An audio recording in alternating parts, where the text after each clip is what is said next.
Hey guys, how's it going? In today's video, we're going to go more in depth with the Selfie Go phone booster. As you know, I've been using it for the past 6 months now. It's really helped me down the river. I've had service pretty much most places I've gone, so I've had the peace of mind of knowing if I ever got stuck, I can at least still call someone, and it's also helped me stay in contact with you guys. So today we're going to go more in depth with an industry expert from Pipos Technology Solutions. I'll introduce Jeremy Pipos. Jeremy, how's it going? G'day, thanks for having us today, mate. No worries. Look, I'm really excited to try and actually be able to get in front of you guys and explain some of the questions or answer some of the questions that you guys have had. I see there's quite a few. Also, I'll be sharing quite a few of the questions that I get on a day-to-day basis when it comes to the Selfie Go unit. Cool, let's get into it. Now, I've been running the car kit for the past 6 months, but I understand there's 2 different kits available, a house and a car. Why don't you tell us a bit more about the home unit? Yeah, no worries at all. So there's just 2 main kits. So there's one that's stationary, which is designed to be set up in your home or in your workshop or office. And then there's the other type, which is the mobile. So the mobile version is just that. It's designed for your 4-wheel drive, your normal family car, boat, houseboat. There's lots and lots of applications. What I will perhaps just start to talk about initially is the stationary kit. That seems to be, the hot item at the moment. So I'm just going to run through a few of the basics. So the way the system works is there's an external antenna that's mounted on your roof. It looks something like this. Now, this particular antenna needs to be pointed straight at the nearest phone tower. From there's a cable that runs down inside your house to the actual Selfie Go controller itself, which is one of those if you haven't seen one. From there's a transmit antenna that's required to transmit the signal throughout your home or office. The basic ones start just with a little square one like that. That will do the entirety of a normal size sort of house. Now, a really common question that people always ask me is, where is the best place to mount these? The easiest way or the best place to put it is in the middle of the house. With that, it basically gets that 360-degree coverage of the home. Unless you're living in a giant big mansion, then you're going to need a bigger antenna. But for the average size home, this will have you covered no problem at all. Now, I noticed my car one was pretty easy to install myself, but can you install the home one yourself, or do you need a professional to do it? Yeah, look, we always recommend that you have a professional install them, but they are actually designed as a DIY kit, so they're very straightforward to install. So really, just if you're confident and able to climb on the roof with a couple of basic tools, you're able to mount the actual antennas. There are pretty good instructions in there, but I always welcome people to contact me if they've got questions for the self-installs, especially at the moment with the current things going on in the world. There's been a big increase in people wanting to install them themselves. So, yeah. What's more of the common questions you get about So, I'll just go through the major sort of questions I get, because I get so many different questions, it's ridiculous. So in terms of probably the coverage, so how far will it cover in my house? Well, I think I mentioned that before. If you put it in the center of the house using even the basic antenna, that'll cover most houses, no problem at all. So out in the shed? If you're trying to cover out in the shed, so I guess the ultimate is to have another kit in your shed, which it's all well and good if you're able to spend that amount, but there are other options. So there is a multiple output option. So what that means is we can have the internal antenna running and covering the inside of your home. Then we can mount an external antenna that is more highly powered, that's able to transmit through to your shed or outdoor area. So it's really common if you've got like a shearer's quarters, or if you've got workshop or sheds that you're working in a certain area where you've got really poor phone signal, you'll cover that area pretty well. That's cool. And that's on 3G or 4G, awesome. which that does sort of lead me into my next question. What is the best frequency? That's something that I always get asked as well. Do you leave it on auto? Do you leave it on 3G or 4G? Basically, there is the 3 options. So between those 3 options, I recommend locking it on the frequency that you receive the best signal on after you've installed the unit. So there is an app available called the Selfie Wave app. You load it on your phone. After you've installed it, that helps you to align the antenna to the nearest tower in terms of giving a readout for the amount of signal or bars of signal you're getting. That's pretty easy to go through too. Yeah, that's really straightforward. So there's videos in that online, but we can go through that perhaps in another video. Another big one is, will it interfere with my home Wi-Fi? Not the Wi-Fi. Yeah, not the home Wi-Fi or my TV. Now, I don't know too many people that still watch free-to-air TV, but for those of you that do, there is no interference. It runs on a completely different frequency. Even for your home Wi-Fi, it's running on a totally different frequency to what these units run on. The unit only needs basic sort of power, so just literally a 240 volt plug just in the wall. Once again, if you're trying to get in the middle of the house, sometimes it's good to be able to hide the unit, in the pantry or in the cupboard somewhere, where you need to have that power there. And yeah, that pretty much sums up the majority of the basic questions that I normally get. I'm sure there might be more questions now after this, but I'm happy to that's answer fine. them I'm more. sure. Yeah, people can put questions in the comments, and I'm sure you answer them. Yeah, absolutely. Yep. All right. Let's get on to the car unit. No worries. So jumping straight into the car unit, I will just start off with the most commonly asked question of all time is, can I use this unit at home in my house as well as in my car? Obviously, people like to be able to Save money. get the most out of the product they're buying. I will say that the short answer is yes, you can. It's just a matter of a bit of fine tuning. So the mobile kits that you normally buy for your vehicles, they're much more adapted to being able to operate at home, purely because they have the roaming, how can I explain? They'll search for the best tower, whereas the stationary kits, they're really designed to be locked onto one tower only. Now, there are some firmware upgrades available, which have been known to be able to give you the option for the stationary kit to give you the ability to run it mobile, but I've tested it on a couple and I haven't found the results been that good. I have found that the mobile ones are able to be used for the stationary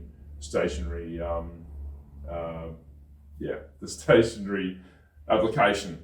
So Now, I know one of the questions I got. Now, I know my partner and I, we both boost off the phone's booster in the car. Can more than two people use the signal? yeah, absolutely. So the kits are designed to accommodate up to around 20 people. So obviously with 20 people all getting on the phone and using the internet at the same time, there will be a slight reduction in performance, but they are designed for, multiple people. So if you've got the, 2.5 kids in the back going nuts with the tablets, watching Netflix and, using the internet, and, if you're running your GPS, Google Maps, or, you're on the phone, then everyone can enjoy, the experience of being able to stay connected while you're traveling. And what sort of setup do they have to do to be boosting off of the signal? Just anyone that jumps in the car? Basically anyone that's on that particular carrier. So with these particular kits, they are set to certain carriers. So you will need to purchase a Telstra one or Telstra compatible one if you are with Telstra as your provider. Yep. Optus is the same, and then Vodafone. The two most common that we mostly deal with is Telstra and also Optus. Now, when you first install the unit into your car, once it's installed, what setup do you have to go through on your phone so that everyone can boost off of it? Well, the simplest way, or the number one thing you have to do first, is download the Selfie Wave app. That's available on the Apple App Store or the Play Store if you're on Android. From there, you just simply run the app and it just asks you to register the unit. You need to put in your personal details, home or place of residence, and after that, that's pretty much it. It's a once-off. Now, there are no ongoing running costs. That's another big question I always get asked. How much does this thing cost to run? What's it going to cost me? I wasn't is sure of it- that as well. Yeah, is it a monthly cost or how does it work? And basically, it's just all it's doing is it's just receiving the mobile phone signal and boosting that within your vehicle or home. There is no ongoing cost. Once you've purchased it, it's yours, and that's it. So once you've gone through that first once-off setup on your phone, everyone's free to just boost off it from then on. Yeah, that's right. So as long as the person or the particular device is on the same carrier as what you are, then away you go with no extra cost. Oh, cool. What's So the question? now the next question we normally get is just the warranty. Now, basically, it's just a straight out 2-year warranty on the unit. So yeah, we just find that we're very fortunate that it's an ultra reliable piece of hardware. They are super simple. There's really not too much to them. I actually have one here that someone took for a swim. So basically, there's really not much to it. I don't know if you can see it. I'll just bring it up close to the camera. There's just one simple board in there with some basic electronics. As long as you don't get it wet, because it's not waterproof, they seem to just keep working. They have a great temperature range, so they work in quite cold temperatures right up to really hot. I've had mine mounted under my seat for 2.5 years, and I know the car gets pretty hot in summer, especially out here in the country. It seems to get really hot, so yeah, it works just fine. Is that the best spot you'd recommend mounting him, under the seats? Look, it really comes down to personal preference. I mean, if you've got a canopy, I know that you've got yours set up in the back. Yeah, that's awesome. That works really well, especially if you go camping a lot. And it's running off a second battery too, so it's running 24/7, so my phone's always boosted anywhere. Yeah, so yeah, look, I mean, under the dash is fairly popular. The main thing is I guess that's not so important. The main thing is you need to have separation between the external antenna and the internal transmit antenna. If you've got that, then you can pretty much mount the unit anywhere you like. So as much metal between the two as you can Yeah. try and stop interference. Yeah, that's right. Yeah. So And just where would you recommend with the internal antenna mounting that? the internal one is just a small paddle antenna. It's literally, it looks like a big paddle pop. I do have one just here. Like I said, it just looks like a big paddle pop. That particular one just mounts pretty much anywhere inside the vehicle, just not up on the window. You just need to imagine you need to have some sort of separation between the external and the internal. So if you have your antenna on the roof, then you can have it pretty much anywhere, in the vehicle. If it's on the bull bar, you need to have it sort of down a bit lower, so you sort of got that particular separation there for that. But that is all you need to transmit throughout the whole vehicle. I would normally mount them sort of down the lower part of the dash. Is a good spot I've found for them, that way you can easily hide the cable. In my car, I've actually got my fridge as a center console, so I've actually got it mounted on the side of the fridge, so I've got perfect access for my phone. So it works for the whole car, and it's hidden, no one even knows it's there. Yeah, and sometimes what I find is if you actually sort of stick it or position it so it's facing, I guess, if you imagine it's on the center console and it's facing out towards out the door, if you open the door, you can actually get a reasonable amount of coverage just sort of within a few meters of the actual vehicle with the door open. That's actually another common question I always get asked is how far outside the vehicle will this thing work? And but yeah, that will answer your question. It'll work, within a few meters, but they're only designed to work within the actual vehicle itself. But we tried something different with that, didn't we? Yeah, we did. Now I haven't done too many like that. Yeah. But with Paul's, what we did is we actually used a multiple output system. So it's a splitter basically. So on the transmit end of the actual booster, we connect into the splitter, and out that turns it into the ability to have 2 output antennas. Now this is mainly used for in your house or home or in your office or workshop, where you want to run the 2 external antennas that I was talking about earlier, or 2 internal antennas, so you can get your improved coverage. We actually ran 2 paddle antennas, the smaller ones. Now I actually can't remember where you ended up mounting the outside one. It was on the canopy somewhere. On the fridge slide. So it's on the furthest point of the fridge slide, so that when I get to camp, I pull my fridge out. The fridge stays out all weekend, so that way I've got maximum coverage. I can sit down by the river and still have phone signal. Yeah, I'm sure the kids would love that.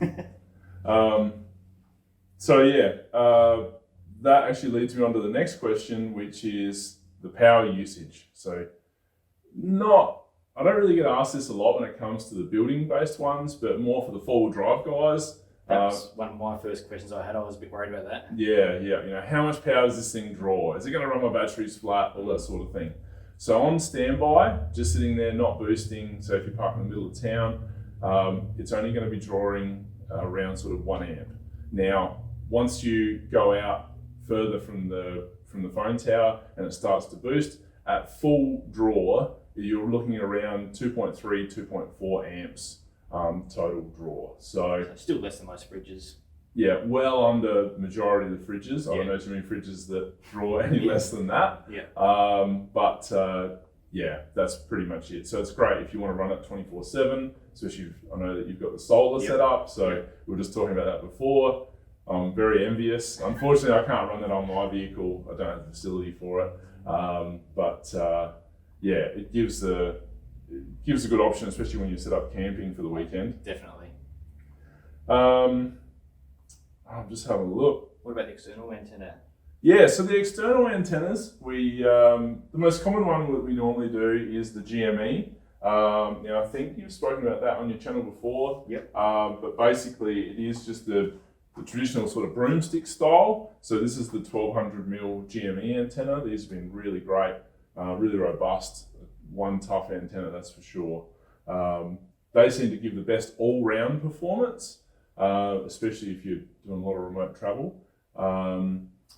There's sort of two main places that you would mount this. So one, you could mount it on your bull bar. That's probably the most common. But I know that the better place, the ultimate, is to have it up top. So if you've got a roof rack or facility to mount it up high, you mount it on top of the vehicle, and that would obviously give you the best coverage.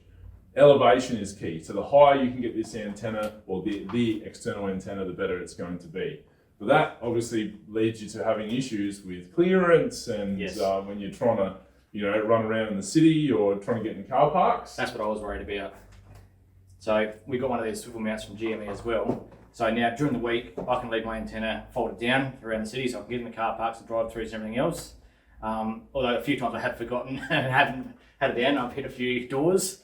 But yeah, come weekend, I just fold it up and I've got my fully boosted signal straight away. So I've got the maximum range I can possibly get as high as I can. And on that, I have had a few people ask me, can you run the antenna, so the GME or the broomstick style antenna, can you run it on an angle? So I guess I would normally put running your antenna on a 45-degree angle, a bit like when you used to cruise around with your mates and you lay the seat right back. That's sort of, I think, it's more for looks, but look, not very practical. It's not ultra practical. The short answer is yes, it will work. Will it work as well? No, it won't. It's a bit, it's pretty much the long and short of it. Yeah. When you're out and about, trying to get signal when you're out in the regional or rural areas, you really want to have it vertical. If you are sort of in and out of town or driving where you need to lay the antenna down, especially if you've got a bit of a low garage, I sometimes run it like that just to get to work and home, especially if I'm not going too far and I want to park in the garage. Or you forget like I have. Or you forget. So yeah, it definitely will still work, but it just won't be as good. So probably just the last couple of things. Yeah. The other question I always get asked is, does the Selfie interfere with my CB radio? We have a lot of people where they obviously already have a CB, especially if you're traveling remote.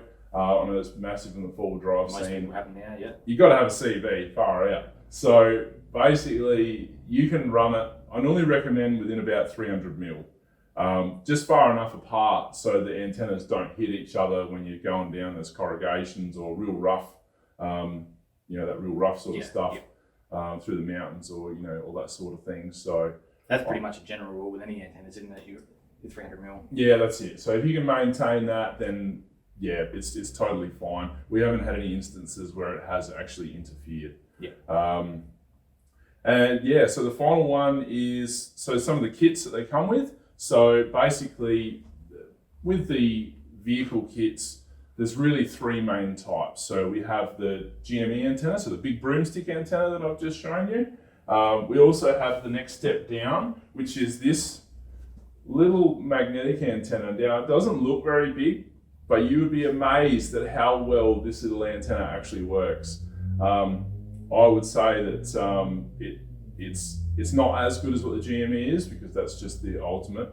But So this one still gets pretty good When would you coverage. recommend that one?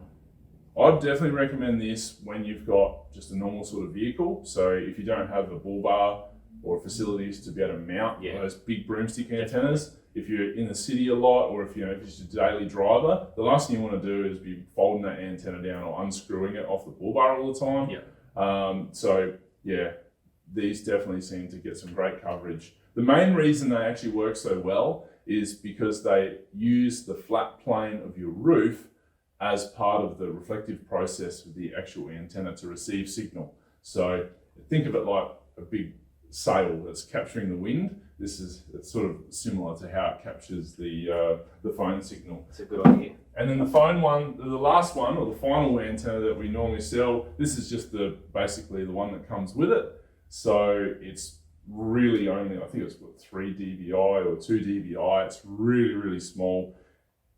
I've got a whole box full of them if anyone wants one. We don't normally sell too many of them at all, but they're really good just with the basic kit. So it always comes with the basic kit. What you can do is you can actually use your existing phone signal antenna. So if you've already got like an RFI, Yep. RFI antenna, Uniden I think do one. I'm not sure I think the new ones they do. If you want to use some of the later style, or if you want to use your own antenna, that's totally fine. You may need an adapter to get you from the connection that's actually on the booster itself. But with that, at least you can use your own, and then you can stick that in the cupboard. And that's pretty much the main questions that I get asked, and I think that's covered all That the is fans. pretty much just one left. Yep. What's everyone up for one of these?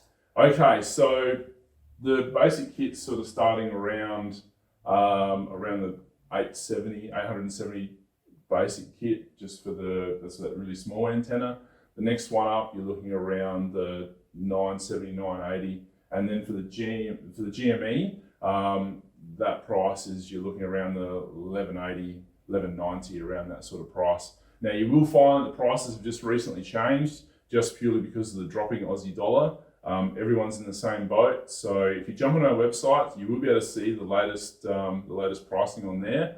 I'm sure Paul will leave I'll put the link all my in the details there, so you better jump on. Yeah. Cool. And what about the home unit? If anyone's interested in the home unit? Yeah, the home unit, that's also available on our website as well. If you're looking for different kits or different antenna combos and that sort of thing, please just shoot us a quick email or jump onto our social media page and flick us through just a DM, and we'll be able to help you out. Awesome. I think we've pretty much covered everything in today's video. If you do have any more questions, don't hesitate to leave a comment in the comments. I would shake your hand, Jeremy, but we're trying to maintain social distancing. Yeah, I know. I just want to make sure we've kept our distance today. But yeah, no, we're staying safe. I hope everyone else is staying safe as well. I hope you liked it. If you haven't already, maybe subscribe. And